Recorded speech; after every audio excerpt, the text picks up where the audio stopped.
Baik, Assalamualaikum warahmatullahi wabarakatuh. Bertemu kembali dengan saya Pak Yahya di pertemuan pertama ya, mata kuliah Sistem Pakar. Baik, hari ini kita akan belajar bersama tentang konsep dasar sistem pakar ya. Jangan lupa untuk mengisi kehadiran ya secara mandiri di Elena, karena ini adalah perkuliahan secara sinkronus ya. Baik, konsep dasar sistem pakar. Oke. Berawal dari pengertian ya, namun sebelum itu mari kita berdoa bersama ya. Semoga kita berikan kemudahan dalam memahami pembelajaran kali ini. Berdoa menurut kepercayaan masing-masing, dipersilakan. Baik, cukup.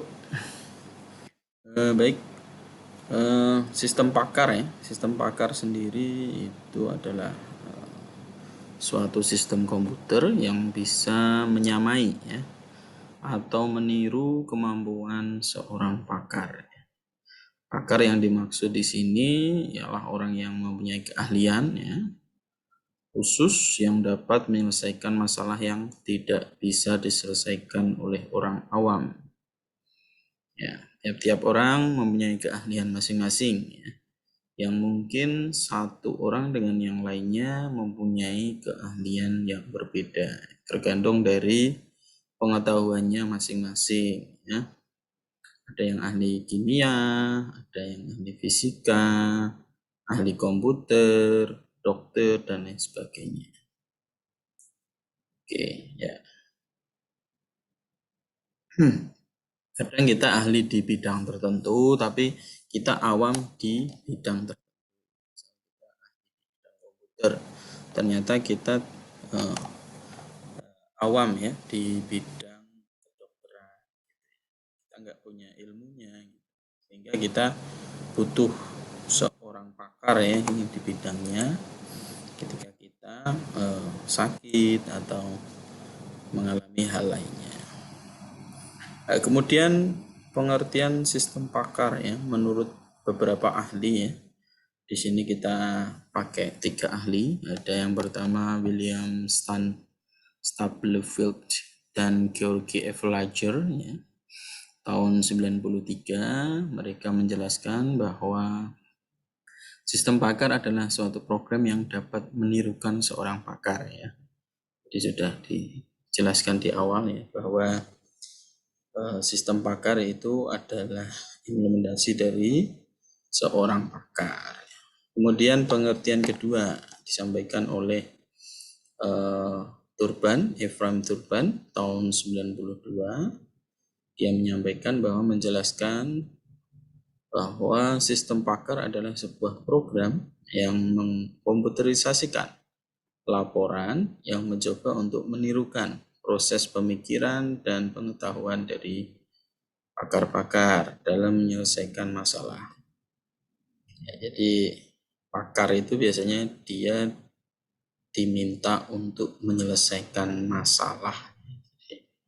Dasar dari Turban adalah sistem ini mengkomputerisasikan ya, keahlian pakar untuk menyelesaikan masalah.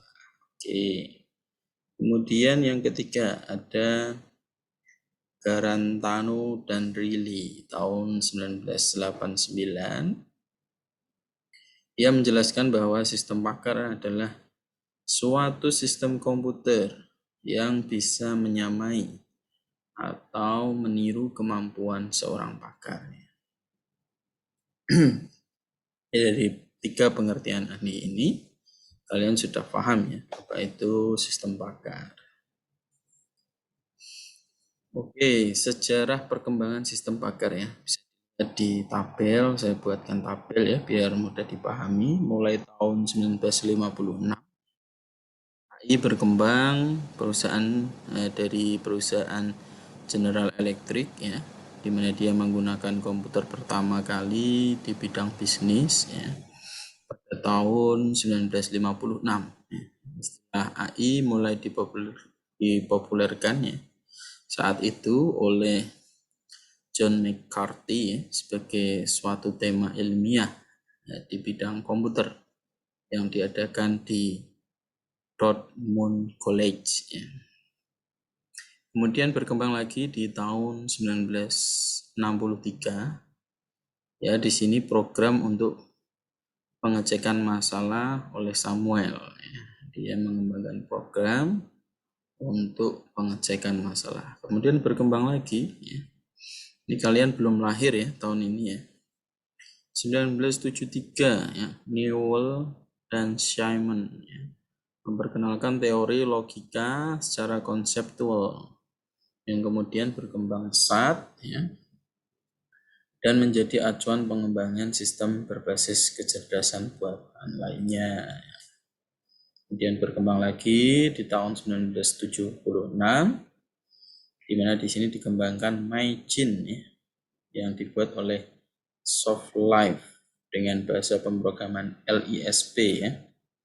Program mesin menyimpan kurang lebih 500 ya, basis pengetahuan dan basis aturan untuk mendiagnosis penyakit manusia.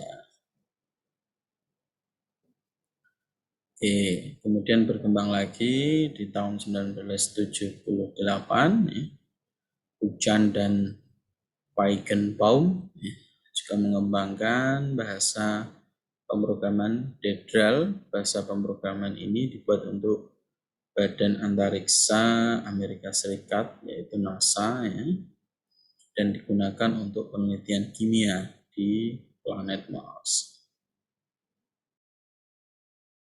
Oke, lanjut kita ke konsep dasar sistem pakar ya.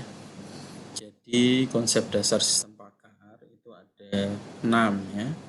Yang pertama adalah keahlian atau expertise. Yang kedua pakar atau expert. Yang ketiga pemindahan keahlian, transferring expertise. Yang keempat menarik kesimpulan, inferencing. Yang kelima aturan atau rule. Kemudian yang keenam atau yang terakhir adalah kemampuan menjelaskan, explanation capability. Jadi satu-satu ya. Keahlian atau expertise. Keahlian dapat diperoleh dari pelatihan ya, atau training, membaca atau dari pengalaman ya. Keahlian itu meliputi fakta-fakta tentang area ya, tentang keilmuan yang dipelajari, teori-teori tentang area atau keilmuannya, kemudian aturan-aturan tentang apa yang harus dilakukan dalam situasi permasalahan ya. Ketika ada problem, bagaimana sebuah keahlian itu bisa menyelesaikan permasalahan tersebut gitu ya. Kemudian ada strategi global ya, untuk memecahkan ya, ada strategi di sana. Baru kita bisa memperoleh sebuah keahlian. Lanjut ke pakar ya.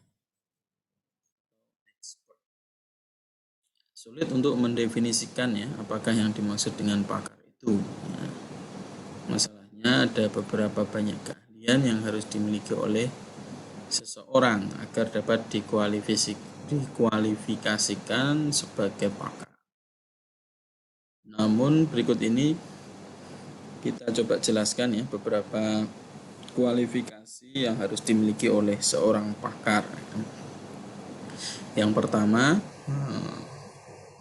seorang pakar itu harus dapat mengenal dan merumuskan, identify ya.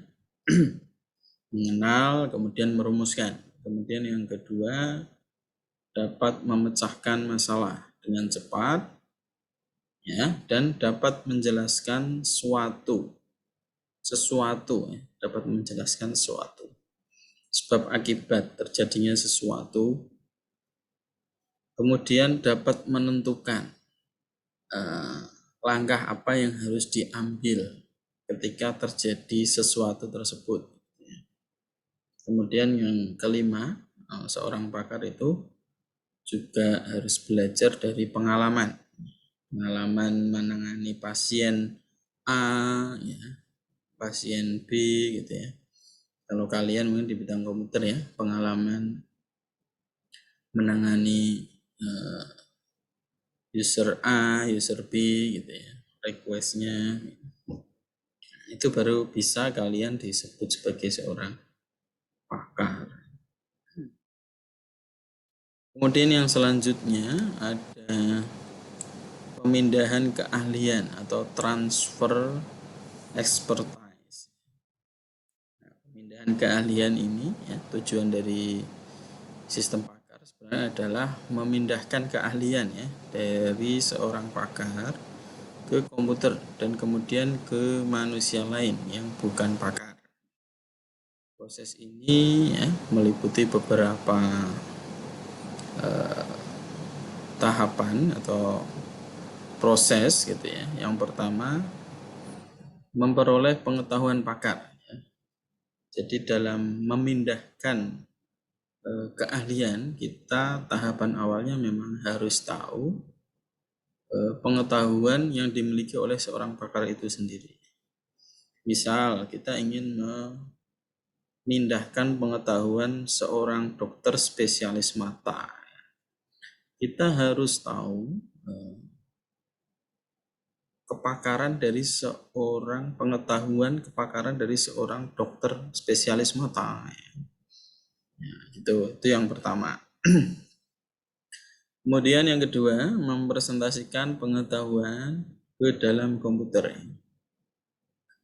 Jadi pengetahuan yang tadi sudah diperoleh dari dokter spesialis mata, kita representasikan nanti ke dalam sebuah komputer atau dalam program gitu ya. Kemudian yang ketiga, mengolah pengetahuan sehingga dapat menghasilkan kesimpulan ya. Jadi dari beberapa pengetahuan yang ada yang kita ambil ya dari seorang pakar tadi ahli spesialis mata gitu ya. Kita mengolah pengetahuan itu sehingga nanti dengan pengetahuan yang kita miliki itu kita bisa menyimpulkan ya, dengan berbagai kondisi yang ada. Kemudian yang keempat, memindahkan pengetahuan ke pengguna. Ya, transfer knowledge ya. Jadi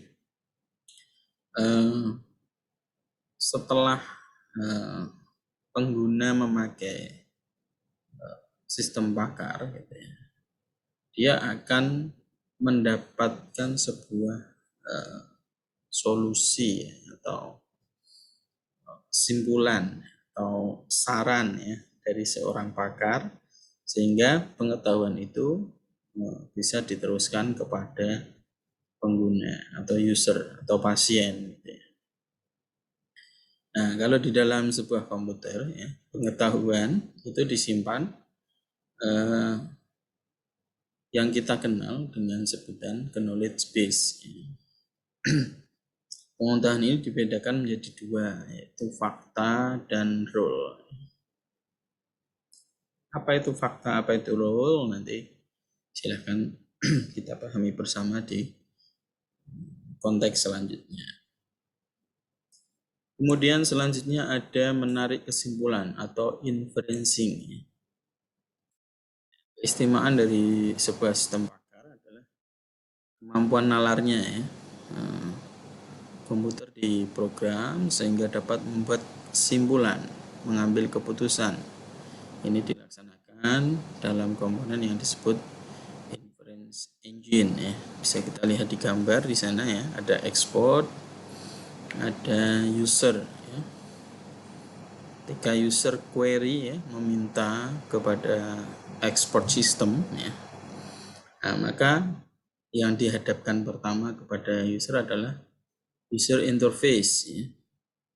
User interface. Nah, kemudian dari user interface ini di export system dia akan masuk ke inference engine. Kemudian setelah di inference engine dia akan mengolah knowledge base ya, atau knowledge dari expert yang sudah kita masukkan ke dalam sistem. Sehingga setelah itu dari knowledge base, dari expert kita teruskan ke inference engine lagi dan ditampilkan ke dalam user interface ya, sehingga seorang user itu mendapatkan advice ya, apa yang direkomendasikan oleh pakar itu atau oleh sistem pakar itu sehingga dia bisa menarik sebuah kesimpulan atau inferensi. Kemudian selanjutnya aturan atau rule ya. Kebanyakan sistem pakar adalah sistem berbasis rule ya, atau pengetahuan disimpan dalam bentuk rule sebagai prosedur pemecahan masalah. Maybe left, maybe lurus ke depan, maybe ke kanan ya. Jadi ada kondisi-kondisi ya, jika aturan-aturan yang harus diikuti oleh seorang pakar ya, berdasarkan standar keilmuan yang mereka miliki. Kemudian selanjutnya ya, sebuah sistem pakar itu harus memiliki kemampuan menjelaskan explanation capability. Istimewaan lain dari sistem pakar adalah kemampuan menjelaskan dari mana asal sebuah solusi atau jadi jelas ya bagaimana seorang pasien itu bisa memperoleh rekomendasi ini. Jadi bisa menjelaskan ya, seorang pakar itu harus bisa menjelaskan ya, bagaimana solusi atau rekomendasi ini diperoleh. Oke, selanjutnya ciri-ciri sistem pakar. Yang pertama adalah terbatas pada domain keahlian tertentu ya. Jika kita mengembangkan sebuah sistem pakar ya, kita akan dibatasi oleh domain tertentu ya, karena harus lebih spesifik. Pakar itu spesifik di bidang tertentu. Kemudian yang kedua dapat memberikan penalaran ya, untuk data yang tidak pasti. Misalkan data-data fakta yang tidak jelas gitu ya. Kita sistem pakar itu harus bisa melakukan penalaran terhadap fakta-fakta yang diberikan. Kemudian yang ketiga dapat mengemukakan rangkaian alasan-alasan yang diberikan dengan cara yang bisa dipahami. Sistem pakar bisa memberikan alasan-alasan mengapa A, mengapa B gitu ya. Begitu yang tentunya mudah untuk dipahami. Kemudian yang keempat berdasarkan aturan atau rule tertentu. Ya, tentu seorang pakar itu memiliki aturan atau rule tertentu ya, yang sudah disepakati bersama oleh mereka gitu, oleh ahli atau pakar. Ada keilmuan tertentu di sana sehingga ada rule atau aturan tertentu. Kemudian yang kelima, sistem pakar itu dirancang ya, untuk dapat dikembangkan secara bertahap agar bisa menghasilkan informasi yang lebih baik dan lebih akurat. Ya, kadang kan kalau manusia itu kan sesuai dengan kondisinya ya, biasanya kalau ada masalah di kehidupannya dia ketika mendiagnosa itu kurang tepat gitu ya, ada unsur-unsur subjektivitas gitu ya, kurang objektif gitu, sehingga kalau sistem itu akan tidak ada unsur-unsur seperti itu, maka dia akan lebih baik dan akurat. Kemudian yang keenam ya, pengetahuan dan mekanisme penalaran jelas terpisah ya. Jelas terpisah karena pace-nya, pengetahuan dan proses penalarannya berbeda, jelas terpisah. Kemudian yang ketujuh, keluarnya bersifat anjuran ya, rekomendasi ya. Jadi seorang dokter gitu ya, dia akan merekomendasikan untuk menyelesaikan masalah yang dialami, yaitu dengan A atau obat B begitu ya. Model-modelnya adalah rekomendasi. Oke, sekarang kita lanjut ke tujuan sistem pakar. Sistem pakar sendiri adalah paket perangkat lunak ya, atau paket program komputer yang ditujukan sebagai penyedia nasihat ya, dan sarana bantu dalam memecahkan masalah di bidang-bidang spesialisasi tertentu seperti sains ya, perkayasaan, matematik, kedokteran, pendidikan dan sebagainya. Nah, ini menurut Lestari tahun 2012 dia merumuskan ya, aktivitas pemecahan masalah ya. Itu ada berapa itu? 9 ya, dalam memecahkan masalah. Itu yang pertama interpretasi. Jadi membuat kesimpulan atau deskripsi dari sekumpulan data mentah, pengambilan keputusan dari hasil observasi termasuk pengenalan ucapan, analisis citra, interpretasi sinyal, dan lain-lain. Jadi menyimpulkan dalam memecahkan aktivitas pemecahan masalah itu harus ada interpretasi. Kemudian prediksi, ya, bagaimana dia memproyeksikan akibat-akibat yang dimungkinkan dari situasi-situasi tertentu. Ya. Contohnya prediksi demografi, ya, prediksi ekonomi, dan lain sebagainya. Kemudian ada aktivitas diagnosis. Ya. Diagnosis. Ya. Diagnosis ini dia akan menentukan sebab malfungsi dalam situasi kompleks ya, yang didasarkan pada gejala-gejala yang teramati. Dia seperti diagnosis medis, elektronis, mekanis, dan sebagainya. Kemudian ada aktivitas lain yaitu perancangan ya, di mana di sini ya menentukan konfigurasi komponen-komponen sistem yang cocok dengan tujuan-tujuan kinerja tertentu yang memenuhi kendala-kendala tertentu. Ya. Contohnya perancangan layout sirkuit atau bangunan, atau merancang pemecahan masalah yang dialami. Itu perancangan. Kemudian selanjutnya perencanaan. Ngapain aja ini? Perencanaan adalah kita merencanakan serangkaian tindakan yang akan dapat mencapai sejumlah tujuan dengan kondisi awal tertentu ya. Contohnya perencanaan keuangan ya, perencanaan militer dan lain sebagainya.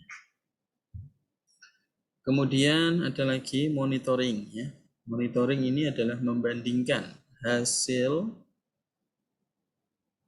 pengamatan dengan kondisi yang diharapkan. Contohnya adalah computer aided monitoring system.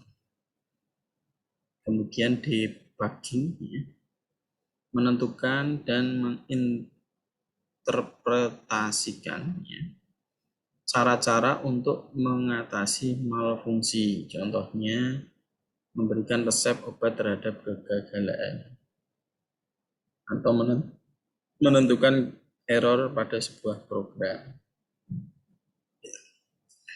Kemudian instruksi. Instruksi yaitu mendeteksi dan mengoreksi defisiensi ya, dalam pemahaman domain subjek. Contoh melakukan instruksi untuk diagnosa dan deteksi. memberikan langkah-langkah. Kemudian di aktivitas pemecahan masalah juga ada kontrol. Kontrol ini mengatur tingkah laku suatu environment yang kompleks, ya.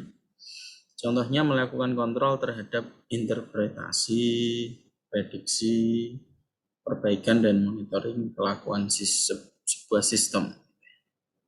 Nah, perlu adanya controlling atau kita kenal dengan sebutin kalau dalam perkembangan rekayasa perangkat lunak itu kita kenal dengan maintenance ya, maintenance. Oke, lanjut ke struktur sistem pakar. Ya. Struktur sistem pakar ya, terdiri atas 7 komponen. Yang pertama adalah antarmuka pengguna atau user interface. Kemudian basis pengetahuan. Kemudian ada akuisisi pengetahuan, knowledge acquisition.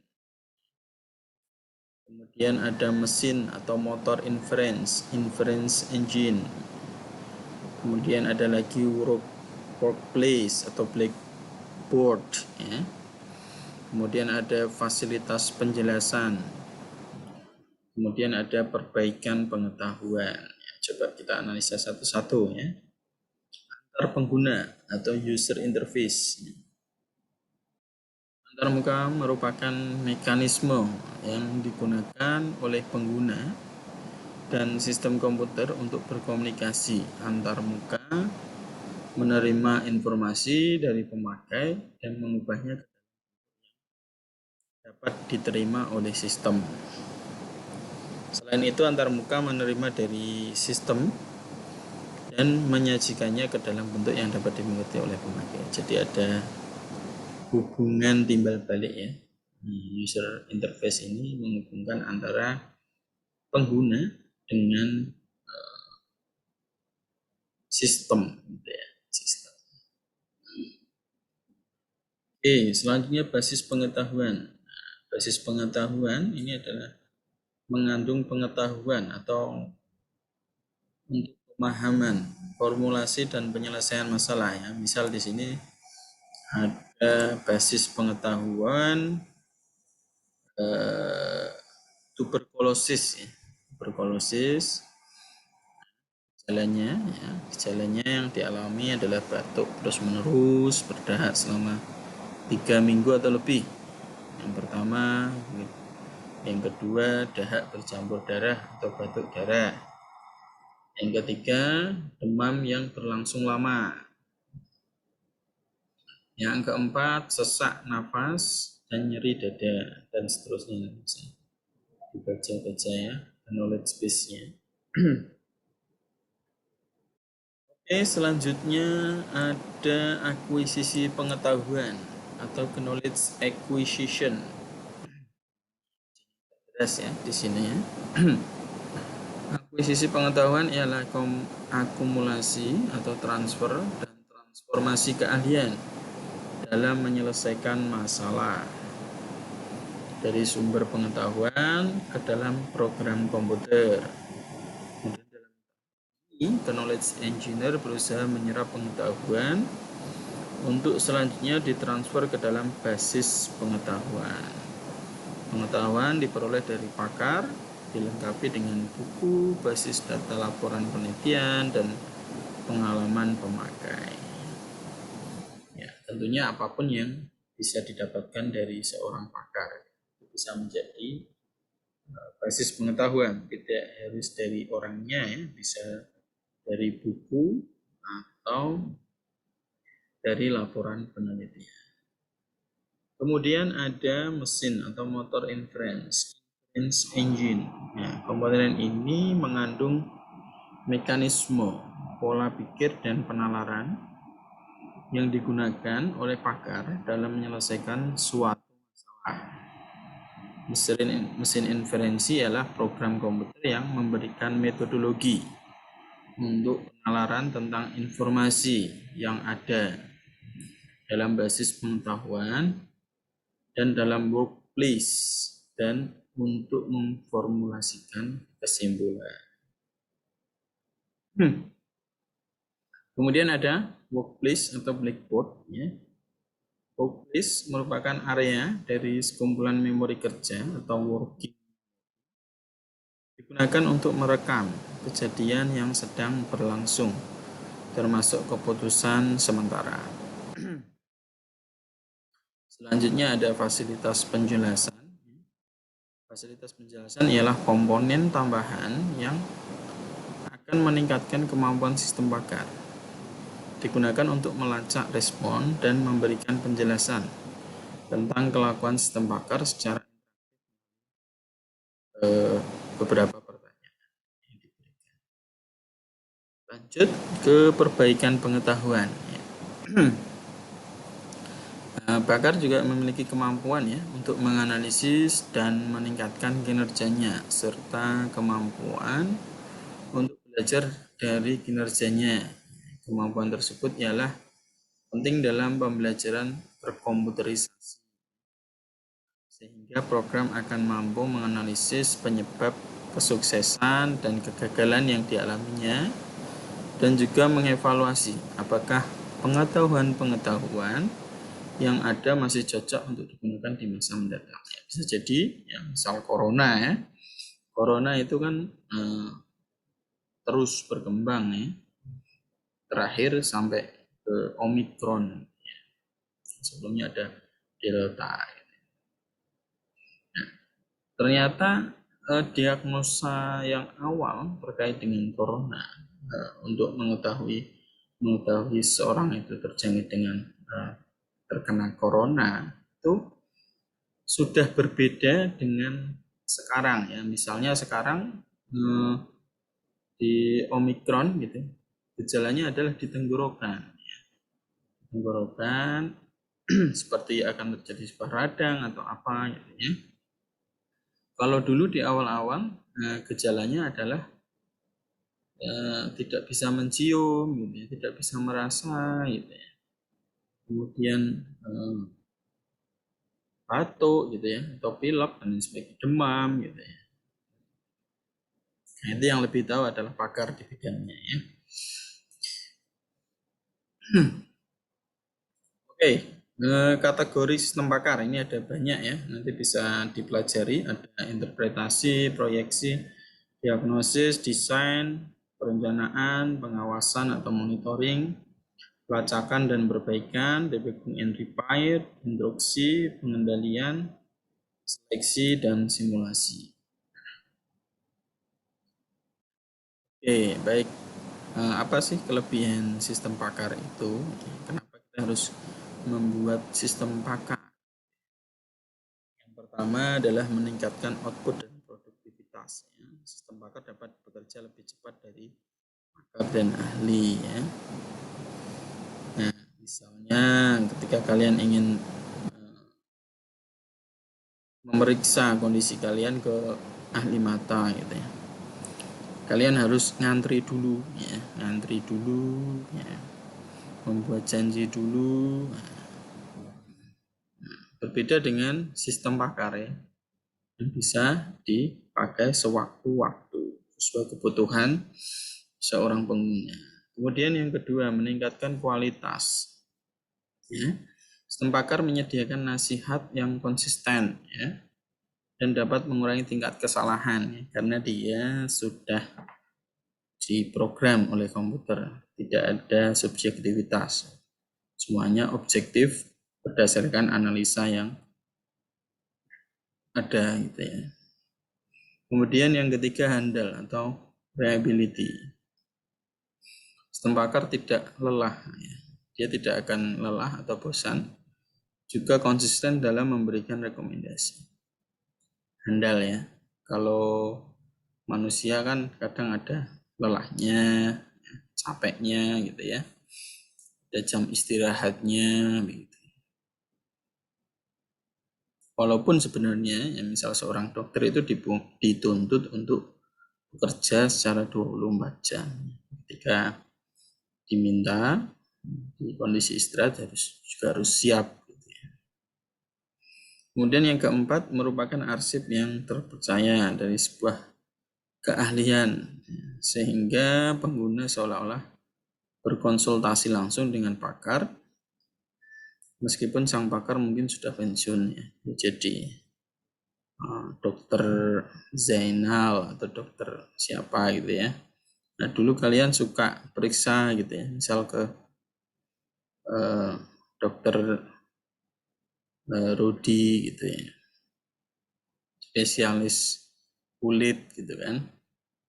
Nah karena beliau sudah pensiun, dengan adanya sistem ini dia menjadi sebuah arsip yang terpercaya ya. Jadi dia bisa menggantikan dokter Rudi tersebut dalam menganalisis pengguna ya, atau pasien. Ada kelebihan dan ada kekurangan ya. Tentu dalam sebuah model itu ada kelemahannya juga. Apa sih kelemahan dari sistem pakar itu ya? Yang pertama adalah masalah dalam mendapatkan pengetahuan ya, di mana pengetahuan tidak selalu bisa didapatkan dengan mudah. Nah, kadangkala pakar dari masalah yang kita buat tidak ada.